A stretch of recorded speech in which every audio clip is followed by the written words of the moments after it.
Em primeiro lugar, eu queria dizer o seguinte: o que está hoje em todo o noticiário é a crise da segurança em São Paulo, é a matança da PM consecutiva, espetáculos escabrosos filmados em todas as redes televisivas, nas redes sociais. E ontem um PM jogou um cidadão, estava numa blitz, ele jogou por uma ponte abaixo. Felizmente essa pessoa sobreviveu, ela caiu no rio e saiu mais adiante. Veja, não fez nada. Segundo, uma pessoa tinha furtado um sabão em pó de um Oxxo, que é um supermercadinho. Ele saiu dali, o PM estava fazendo uma compra, de repente ele dá 11 tiros nas costas do suspeito. Esta figura foi reprovado no psicotécnico da PM há 3 anos atrás, e agora prestou outro concurso, até entrou. E aquele que jogou pela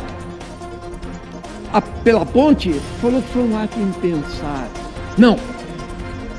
Tarcísio falou: não tô nem aí. Quero que a ONU e os direitos humanos vão pro raio que o parta. Mataram 100 em Santos. Esta política chama licença para matar. Ela foi forjada para colocar, inclusive, o secretário de Segurança, Derrite, que é um capitão da rota, que foi retirado da rota porque, por letalidade policial, tem 16 homicídios nas costas sendo investigados. 16. E botaram ele para mandar nos coronéis.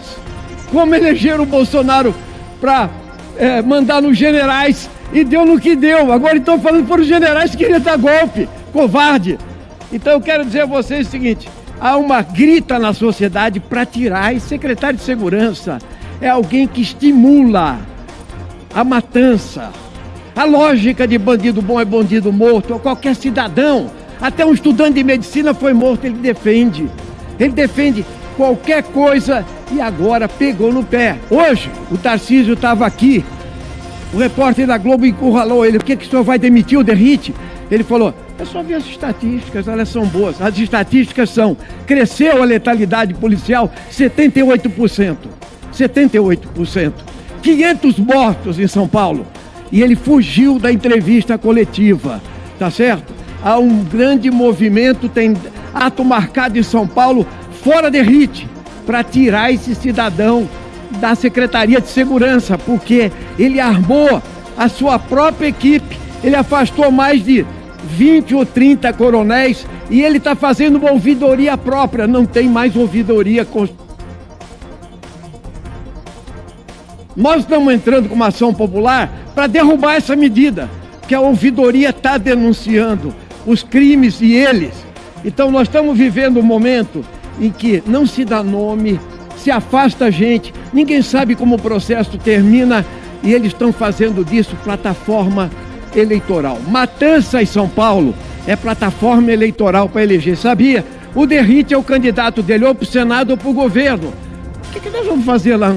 Pior que no Rio de Janeiro, eles milicianizaram a polícia militar do estado de São Paulo. E aí eu quero dizer o seguinte, presidente: esta política é uma política para exterminar. Esta política não pode ser consentida. E eu aproveito o deputado Fraga aqui no plenário, que é presidente da Comissão de Segurança Pública, para dizer que aqueles lá que defendem essa política de matança estão sem razão. Estão sem razão. Esta política vai derrubar o próprio governador, porque ele vai acabar sofrendo um impeachment, porque a sociedade brasileira tem limite, não tolera que cidadãos sejam abordados para ser mortos na rua torta e direito, e a impunidade campeia. O que aconteceu no Rio, que foram as milícias ocupando, está acontecendo em São Paulo com incentivo do secretário de Segurança e do governador. Tem aqueles que falam fino com a questão de mortes, invasões, quebradeiras, e falam fino para quem realmente precisa, que ganha 5 mil e para ser isentos. Para esses, eu tenho dito com segurança, sanguessugas, são aqueles que não querem o bem do povo. O presidente Lula se elegeu para atender a base social que mais precisa da atenção do Estado. Por isso a proposta de isentar os 5 mil reais do imposto de renda e cobrar um pouco de imposto para quem ganha mais de 5 mil.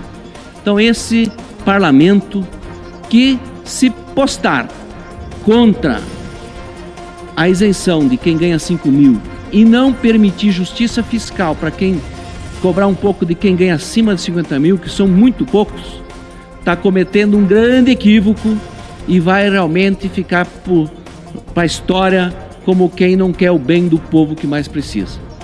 O desafio desta casa é fazer esse ajuste fiscal e atender o interesse da maioria do povo brasileiro, fazer com que haja mais distribuição de renda, que haja essa isenção sim, que haja essa justiça fiscal.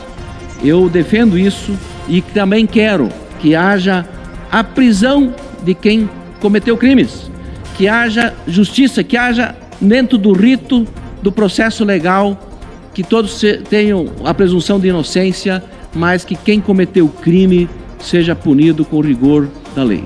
Eu estou aqui com uma retrospectiva do Brasil de 2019. Portanto, depois do golpe que retirou a presidenta Dilma do governo, instalou-se o governo do presidente Temer e já com o governo Bolsonaro. E o dado de 2019 é que a extrema pobreza subiu no Brasil e já somava 13,5 milhões de miseráveis. 2019, presidente. Agora, 2024, essa notícia é do El País. E hoje uma notícia do UOL. Brasil tira 8,7 milhões de pessoas da pobreza em um ano, diz IBGE. Portanto, precisamos comemorar esta redução de pobreza que foi feita agora durante o ano de 2023 e durante o ano de 2024 do governo do presidente Lula. É a menor série histórica de pobreza no Brasil desde 2012 pelo IBGE. 8,7 milhões de pessoas que saíram da linha de pobreza agora no primeiro ano do governo Lula. Outros 3,1 milhões deixaram a extrema pobreza. É outro dado a ser comemorado. Segundo o IBGE, o auge da pobreza no Brasil foi em 2021, quando 38% dos brasileiros viviam com menos de R$665. É claro que podemos dizer que é um problema da pandemia, é verdade. A pandemia aprofundou a pobreza. Mas desde que Bolsonaro tomou posse antes da pandemia, esses dados já vinham se avolumando. E em 2018 a pobreza era de 31%. Em 2019, 32,5% e chegou a 38% em 2021. Foi quando houve a fila do osso, que vocês lembram do povo comprando osso no supermercado. A queda na pobreza agora é resultado principalmente do dinamismo e do aumento da cobertura de benefícios sociais. Por isso, BPC, Bolsa Família são fundamentais de serem mantidos e ampliados no nosso país. A notícia saiu hoje no mesmo dia em que o mercado dá um chilique e 90% deles dizem que não querem o presidente Lula, não gostam do presidente Lula. É claro, banqueiro gostar do presidente Lula e do nosso governo, que diminui a miséria e divide renda, realmente não combina. Então vamos seguir combatendo a pobreza e a desigualdade. O governo Lula está no caminho certo, presidente. Muito obrigado.